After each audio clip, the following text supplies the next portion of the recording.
Batas ng Bayan. Kasama sina Attorney Felix Jr. Escalante at Radyoman Bel Quibra. Sa ikaduhang pangutana, paspas kayo ni Attorney. Yes, kapatid.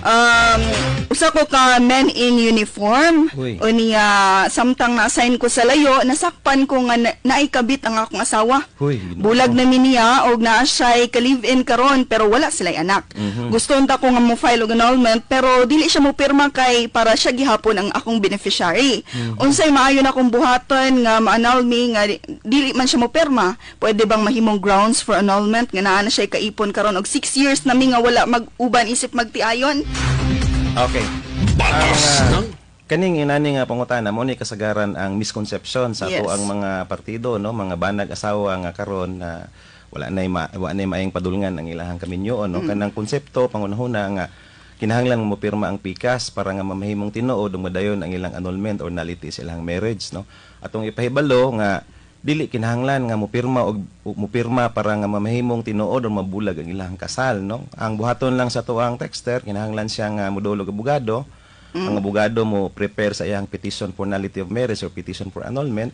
Dayon musugot og sa dili ang iyang asawa, moadto sa korte og i-file ning maong kaso, no. Kaniyang giingon man gud nga pirma kato man gud ning kaning pirma nga gikinahanglan human nga serban og summons gikan sa court person or sa sheriff ang maong nga tawgon natog respondent or asawa niya, no. Pero kaning niya nagbut pasabot ni siya nga kung mupirma siya but pasabot nga nadawat niya ang summons og dunan nay jurisdiction ang korte diya sa iya. Pero bisan pag wala tuod siya modawat o siya mupirma sa mong summons, wala nagbut pasabot nga dunay walay jurisdiction na naagi hapon, no, kay naa may daghan nga pamaagi ang korte para ma-acquire jurisdiction sa iya.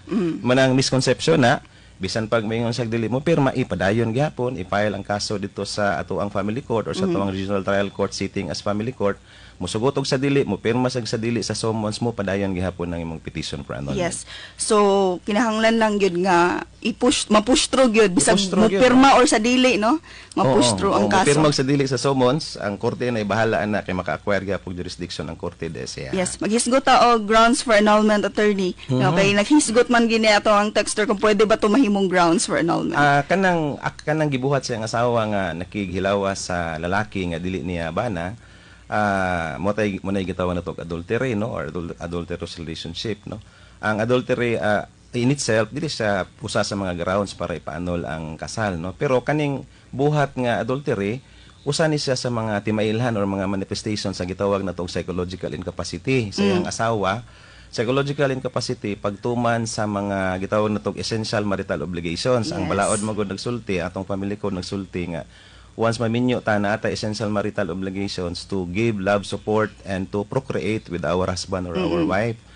Tungod kay gahimo siya nining pagpakighilawa sa lalaki nga dili niya bana, usa ni sa mga timailhan nga duna say failure to comply nining mao nga essential marital obligation. So depende na niya na kauban ang uban pa nga mga characteristics, manifestations or behavior, pwede makita sa korte nga kani appeal na ni siya sa package of manifestations nga psychologically incapacitated gud ang iyang asawa. So pwede siya mo file on the grounds of psychological incapacity. Yep, tinod na Bel.